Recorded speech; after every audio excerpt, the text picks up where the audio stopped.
Hello and welcome back to Supposedly Fun. My name is Greg. I'm Joel. I know this is usually when we would do a Friday Reads video, but I figured with December ending and the year ending, it would make sense to just, instead of doing a Friday Reads, invite Joel to do a monthly wrap-up. Yes. The last monthly wrap-up of December. Yes. And there are big things in this. We both had big reading months. Yeah, we did. It's in different ways. Mine was very laid back reading, not serious, because it's December. Yeah, so. And you've met all of you already finished the Montana Book Company reading challenge. You hit like over 100 books, so you were able to like coast. I actually had a successful reading month.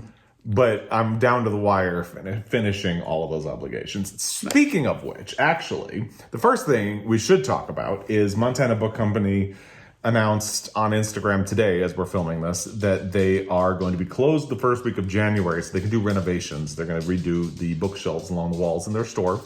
And they are hoping to do other renovations to the store throughout the year. I'll put a link down below to the GoFundMe, because if you can help them out, please do. The link will be down below. Help them out, buy a book. Yeah, you can buy a book, buy merch. They have merch coming. Yeah. But they're also going to have like a mural painted. I didn't grab the sticker, but the "You Are Loved" sticker that they sell to support a billboard that says it has like a rainbow with flowers. The artist who did that is going to paint a mural above their store, so there will be a giant rainbow in downtown Helena, Montana, which is a very conservative town. Yeah. So that's a cool thing that they are doing. So if you can contribute, I will have the link down below, and you can get more information on their Instagram. I'll link their Instagram as well. Yeah, it is. They're fun. One thing I like about what they're doing, they are doing local builder to build the shelves. They are. Local painter to paint the mural. Yeah. And they're trying to keep everything local in there. But the one reason why they're also redoing the whole store is because people who are in wheelchairs or have some disabilities has a hard time coming into the store because it's kind of a little crowded and narrow. Yeah. So they're doing it for so many good reasons. Yeah. And accessibility will be vastly improved with the new layout. The cash registers are going to come down to seating level. Yeah. So they'll have a whole lot of improvements for people with disabilities. So and the store will have a better flow, not just for accessibility, but right now when you walk in, there's like a table and then the register area. So the store will have a better flow as well with the layout. So good people give back to the community and good books. Yeah. So that will be down below. I'll link the GoFundMe and the Instagram account if you want more information. Help them out if you can. Yeah. I am wearing a Christmas shirt. Believe the good, be the good with a Christmas tree. You're wearing a Christmas shirt as well. Wearing our Christmas shirt, our little Christmas tree farm. That's what we do. Yeah. It's our last time that we're able to really wear these. So before we get into the monthly wrap up, I should say another reason we are doing a monthly wrap up instead of a Friday Reads is that, so we had a packed December as well. We went to New York for my sister's wedding. We came back. We were both sick. Very sick. Not COVID, not the flu, but we were miserably sick, and we're still getting better. And Jamie was sick in the beginning. So sick. December was a hard month for us. Yes. So we lost a lot of time between Christmas and New Year's that we probably would have used for things. So we've been doing projects today. And the project we were working on today is something that you'll definitely see more of. I'm going to have to do a bookshelf tour. Yes. In January.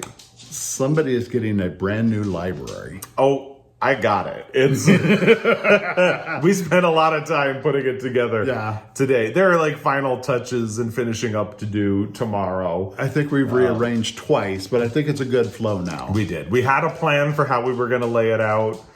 And then halfway through, you came up with a better idea. When I said I had an idea for how I wanted something to flow, and then you came up with an idea that involved moving two of the bookshelves. So, but there's a new library. It's a good flow, and I have one little bit that's going to be a little bit time for me to get put together for him, but I'm putting together a fun little project for him on as well. So, all right, that's it. So stay tuned for that. There will be a bookshelf tour coming very soon. I'm going to take a sip of tea. Yeah, we've been sick, so thank you for bearing with us. And we're going to have a lot to talk about, so I'm going to need the little hydration. Do you want to go first, or do you want to go second? I'll go first, and I'll totally be honest. I'm just going to tell you what books I read and the author and whether I liked it or not. Most of them this month have been LGBTQ plus books, male for male romance, just easy reading because I have just not felt it this season. Yeah. Even my baking season has been bad, so it's been a rough month. It's been a rough holiday. But the first one I did was number 4 in a series, and I've really liked the series, and it's going to be funny when I get to another book. But I love the series. It's called Spencer. It's a group of retired Navy SEALs that are now making a detective agency. It's a male-for-male romance by Tasia, and the series has been really good. They're good people, good humans, and it's just a fun story. And I really liked it. It's action-packed and a lot of things happening, and it's a fun book. Yeah. And that's all you need, really. Yeah. My first one is something I already talked about in the Friday Reads, and I'm going to try to keep this short as well for me because it's late. It's evening, if you can see the window. And Jamie has been neglected like all day because we've been putting the bookshelf together. So we're going to be fast. And so I've already talked about this one, so I'm not going to spend a lot of time on it. It's The Feather Thief, Beauty, Obsession, and the Natural History Heist of the Century by Kirk Wallace Johnson. I really enjoyed this book. It's nonfiction. I needed a true crime book to complete the Montana Book Company Reading Challenge for 2022, and it really fit the bill because I don't like traditional true crime. It kind of sensationalizes the perpetrator at the expense of the victim or the victim's families, and this was a really thoughtful piece of true crime about the impact of the crime and the ways people justify bad things that they do. So I really enjoyed it. Nice. So that was my first book that I finished in December. All right. My next one was The Christmas Murder Game by Alexandra Benedict. It was a English book about a murder mystery happening that they had to solve the mystery of this one. Then the woman who is the main character was the niece of the woman who died, and the woman who died was making a game. Whoever can solve the mystery gets to inherit her house. And the house every Christmas had a murder mystery game. But this was a true one, a true murder that they had to solve for inheritance of the house. It was a lot of fun. Silly but fun. Silly but fun is good. The order of the day. All my books are kind of Christmas oriented. I wonder why. The next book that I finished is Kindred by Octavia. Butler really liked this. We haven't had a chance to watch the series yet, but we want to. Yeah. I read the book early in the year, and I've been waiting for him to read it. Yeah, and finally we were able to talk about it. Did you like it? I did really liked it. I thought it was very good. It's messed up in a good way. And hopefully the series will capture that. Again, I talked about it in a Friday Reads video, so I'm not going to spend a lot of time on it now, but it was really good, and we're still looking to watch the series on Hulu. Good book. We'll touch base on the series after we watch it. And sneak preview, we're hoping, our plan is to film our best books of 2022 on Sunday, which will be January 1st. I don't do my best video until the year is over because there's always a chance. And actually there are some books that I finished at the end of the year that might factor in. I haven't really updated my list. So stay tuned. And I know Kindred is probably going to pop up on at least one of our lists. So you'll be hearing more about it then as well. Yeah. So that's another tease for something coming up. Excellent. What did you do next? The next one was Better Than People by Roan Parrish. Roan has done a couple of male-for-male romance that I've enjoyed, but this one was really fun because Better Than People is about dogs. Was that recommended by somebody last month? Yes. Somebody. Sorry, I don't know the name. Yeah, I have to look, but somebody suggested that last month that I liked Roan Parrish, and they said try this one, and it was perfect. Yeah, it was this really, really not obnoxious. This really shy man. Was hired to be a dog walker for the guy who was broke his leg and couldn't do it. And they built a relationship, getting to know each other. But it also dealt with mental illness, and which was kind of interesting in a lot of books I've been reading lately. The guy was so painfully shy, he couldn't have a conversation. And so their relationship started texting each other and walking dogs and understanding the dogs. The guy understood dogs perfectly, but didn't understand people. And he had a big anxiety. So it dealt with mental illness, dealt with dogs, and it dealt with Christmas and a male-for-male romance. All of the things we love. Perfect. My next one was something we actually both read. I think both that read this month even. Yeah. It's The Long Call by Anne Cleeves. And again, I've already talked about it in a Friday Reads video, so I'm not going to spend a lot of time on it. But we both read it. It's good. It's a good murder mystery. Yes. Because more like a classic whodunit. It's not trying to mess with your head. I mean, all mysteries mess with your head to a degree, but it's not like trying to actively trick you or anything like that. It's not an unreliable narrator. It's just, there's a gay couple at the center, and I think we both really appreciated that. Usually when you have a gay couple at the center of a mystery or a romance, they are very sexualized and there are like sex scenes and things. And this is just, it allows them to just be a couple and not get into that. So it's like, oh yeah, my husband works at the school. That's as far as you got. Yeah. It's perfect. I loved it. Yeah. So I enjoyed it, and I think you enjoyed it. Well, I already read the other books in the series, spoiler for some of the next ones, and you didn't go that far. I'll do the sequel probably in the new year. Yeah. Done? No, go ahead. Okay, my next one was Gabe. It was another one by M. Tasia, who did the Navy SEALs detective series that I liked. Loved it. Gabe was horrible. It was like Misery with a happy ending. It sounded so weird. It was so horrible. You were telling me about it, and I was like, what So are you reading? This firefighter rescues a guy from a burning building who got burned really bad, and he like became his obsession. I took him home, made him stay in his house, said, I'm falling in love with you, you gotta love me. And it's just like he did everything but break his ankles like Misery. It sounded weird. And then they fell in love. It was horrible. It sounded weird. Don't do it. Yeah. That's it. That's it. Yeah, that sums it up pretty well. So my next one was The Problem with My Normal Penis: Myths of Race, Sex, and Masculinity by Obioma Ugoala. I had to do a book by a social sciences book by a person of color. So this is the way I went. And it was nice because it approaches a lot of social justice issues and racial inequality issues from a different angle. The angle in which black men are sexualized by people and the problems that creates. And it was a really interesting book, and I've already talked about it in Friday Reads video, so again, I'm not going to spend a lot of time on it here, but I enjoyed it. It hit a prompt that I needed to do, and it felt like an important read as well, and it was good. So, awesome. Yeah. And then my next one was The Long Call that we just talked about. Yeah. So look it at was a fun read that we did together, but not simultaneously. So yeah, usually one of us will finish before the other. I think in this case, it's usually you are done first, but this time it was me. I finished. So my next one is actually finally one that I have a copy of. It's Flung Out of Space, inspired by the indecent adventures of Patricia Highsmith. And again, I already talked about this in a Friday Read, so I'm not going to spend a lot of time on it. I did enjoy it. It's the story of her as she pivots her career from being a comic book writer to being a sort of serious writer. And it talks about how she was inspired to write The Price of Salt, which was later renamed Carol, which inspired the movie Carol. And how difficult it was to publish a piece of lesbian fiction at the time.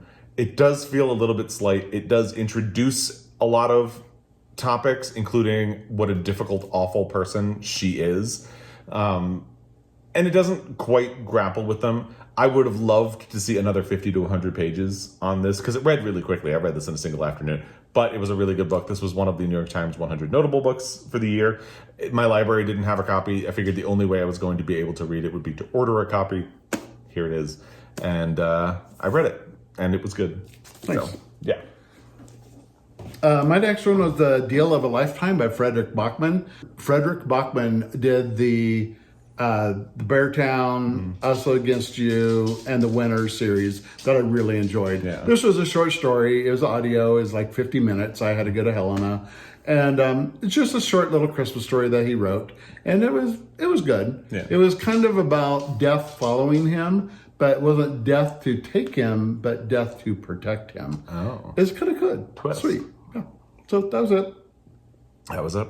All right, so my next one was The Heron's Cry by Anne Cleeves, and that is the sequel to The Long Call. And I enjoyed it. Again, I don't want to overstate it. It was a fun mystery series. There are only 2.5 books. The half is going to come into play later. And I enjoyed it. So, yeah. What's your next one? My next one was also another referral from somebody on the channel. So when we read Love and Saffron, a little short story about two women writing letters back and forth, he suggested 84 Charing Crossroad by Helene Hanff. And it was a woman who wanted to buy books, but would order them from the United States. She would order them from a UK dealer. And it was their correspondence of emails back in a true story, back in the 50s.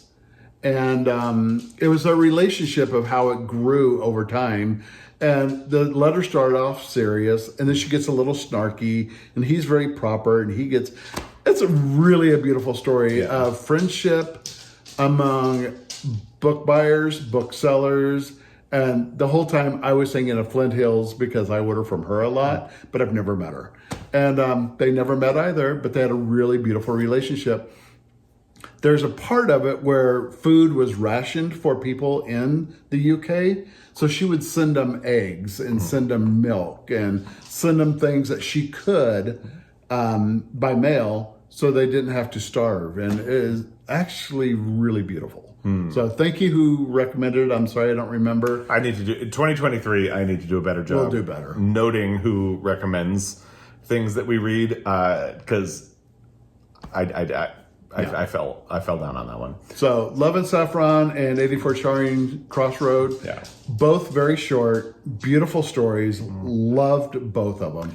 So, and I've heard really good things about 84 Charing Crossroad very consistently, and I just haven't gotten around to reading it. So it might be something I try to read in January. It's easy. Yeah, something to kick off the year at some point. I have some other things that I'm going to do immediately in January, but that is something I'll probably get to early in the year. So my next book was something that I had been working on for a while. Demon Copperhead by Barbara Kingsolver. I loved it a lot. Top 10? Really good. Yeah, definitely top 10. I'm still wrestling with myself about it's top 5. Wrestling with myself about where it's going to be. Nice. And, but I really enjoyed this book a lot. And it's really good. My neighbor just started reading it as well, and I can't wait for her to finish so we can talk about it.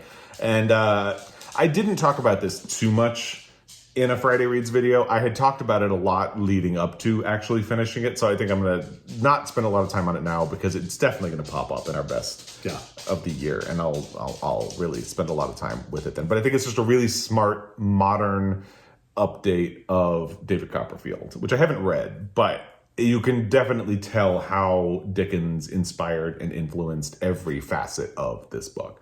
If you've ever read Dickens before, it is just a very smart take on his style and the way he infuses social meaning and importance into every facet of the book. It touches on the opioid epidemic. It touches on ways in which people in Appalachia have been sort of systemically kept down, first with coal mining, then with tobacco farming, then with opioid abuse.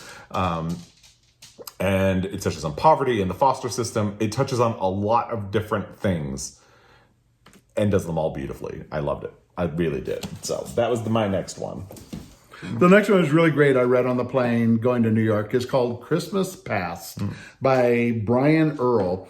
It was historic things about Christmas of what we love about Christmas. Like things that are commonly known about Christmas. Commonly known and everything. Where they started. One of the cutest stories in there I want to share is they were talking about Santa Claus, North Pole, and how they were getting that. Well, there's a very small village in Italy that needed to raise money. So they built a Santa village and they got tourists to come in. So brought money into the village and had a little North Pole and a Santa Claus village.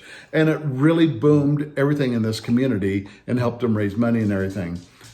The village was the village where Greg's grandparents were born. It's Barry, Italy. Yeah. And so I thought that was really cool. So when we saw his mom, I had to share that. So it was fun. She was impressed. Yeah. She liked that So story. if you want some trivia on Christmas, great book. Yeah. And I know we're heading out of that season, but it was short too, right? Yeah. So like 5 hours, I think. Yeah, so I think that's another one I'm probably going to catch up on. I think that's where I think my January is going to start with me catching up on some things like that. The 2 Christmas romance ones that you had recommended to me. I think I'm going to start my January. The Geek Who Saved Christmas. Yeah, that's probably the one that I will do first. Yeah. So I'm going to catch up on some Christmas stuff. And if you would like to, that would probably be a good one as well. So the next one is the Hanff and Cleeves book. It's the Girls on the Shore. And I felt bad counting this on the story graph because it counts as a book, but it was like, I listened to it on audio and it's about 35 minutes. So I felt bad counting it because I'm going to be right at 100 books for the year. And part of me feels like I cheated. You convinced me it's fine. It's fine. It's fine. It is a book that I read. And you also pointed out I've read a couple of other really long books. You've read some big books. So I don't feel so bad about it anymore. And it's like a 35 minute mystery. So it's basically a short story. And it was fine for what it is. Yeah. So that was the next thing I did. Next one I did was a short little mail from our romance. It was Tic Tac Mistletoe by N.R. Walker. And just a cute little story, but their bond was they started playing games, and one of the games they loved to play was tic-tac-toe, because that's what his mother taught him how to play. And cute story. Yeah. That's all. And then my next one was The Women of Brewster Place, which was another thing I had to do for the Montana Book Company reading challenge for 2022. I had to read a book that was published the year I was born, and this was the one that I had picked early on in the year. I've been wanting to read this book for years, so this was the kick in the pants. And I really enjoyed it. I read it in 24 hours, basically. 2 days, but like 24 hours. I think 2 mornings we sat, had coffee, and the second morning I was done. And it was really good. So if you're unfamiliar, this is sort of linked stories. But Brian at Bookish had a way of talking about linked stories where it feels like a novel that's kind of in fragments. And I would say this feels the same way. Because the character you meet in the first one, Michael, is sort of like a through line. She's in every single story. It's just about the women who live on Brewster Place, which was... and it even talks about the origin of Brewster Place and how the people who lived there originally were like Irish immigrants. And then the town was kind of walled off from Main Street when there was development because they wanted to control traffic. But as soon as they walled it off, it became sort of like a ghetto. And the Irish people moved out and African Americans moved in. And now it focuses on the women who live on the street and tells their stories. They have a variety of different backgrounds and approaches to life. And it was just a really great, very well-written book. I know Doris at some point, I think last year, maybe even a while ago, read a bunch of Gloria Naylor books. Not this one, but I know she was really excited about them. So I'm very much looking forward to reading more Gloria Naylor because I love this. It might factor into my top. I have to really figure out what my top 10 is. But even at the back of the book, it advertises a book called Linden Hills, which is a neighboring town where affluent Black families live throughout the Women of Brewster Place. And it sounds like a really interesting book. So that might be another one that I look for sometime soon. Yeah. And there's a miniseries. Yeah. It's on the Roku channel, right? Roku channel, but I think it's pretty much streaming. Yeah. It's an Oprah Winfrey production. It's 3 hours because originally it was like a 2-part miniseries. So I would love to watch that sometime soon. And I really enjoyed it a lot. It was very good. So that was my next one. What do you got? All right. My last one was a little 40-page leaflet called The Charmed Christmas. And it was by Allison Cochran. Allison Cochran only sent these out to people who pre-ordered Kiss Her Once for Me. But it was kind of a Christmas version or Christmas extension of The Charmed Offensive, which we both read earlier this year. I think I read it last year. Oh, yeah, I think we both read it last year. And it's just kind of an extension. It's just basically their Christmas together. Yeah. Cute little 40-page leaflet. And that's another one that I'm going to need to catch up on in January. So, that'll be fun. That's all I read this month. All you read? All right, I have 2 more. Okay. I grabbed the wrong one. So I picked up a Nao Marsh book. This is not the one that I read. If you watched my book haul, I had purchased 3 of them because our local used bookstore got a bunch of Nao Marsh books, and our neighbors had recommended her to me because I was telling them about how I like sort of classic whodunits, and I'm kind of up and down on Agatha Christie, and they pointed out that this says she writes better than Christie. So I read the first one, not this one. This is the third.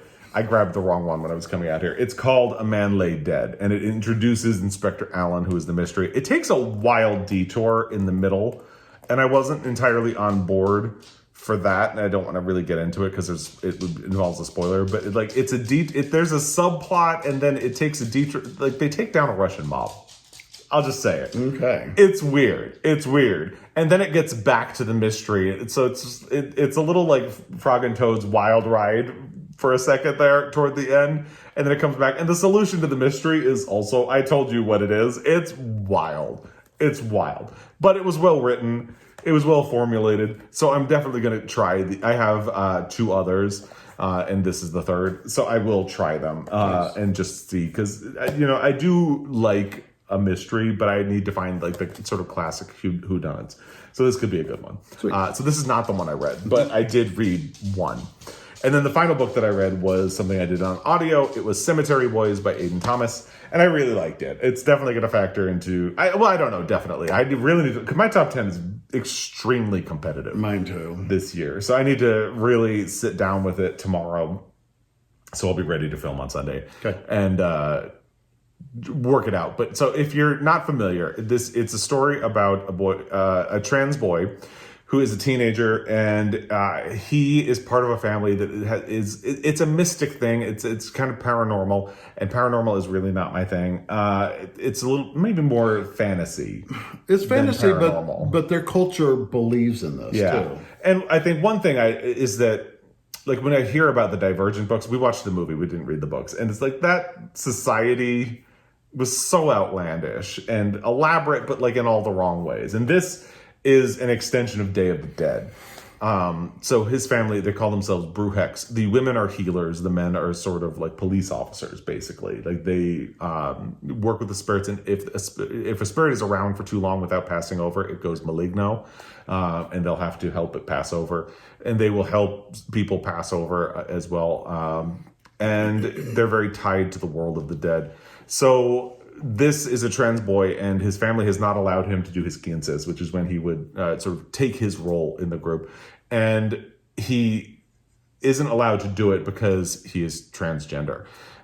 So he, on the sly, does his own ceremony and calls a spirit out. And he thinks his cousin is killed in the beginning of the book.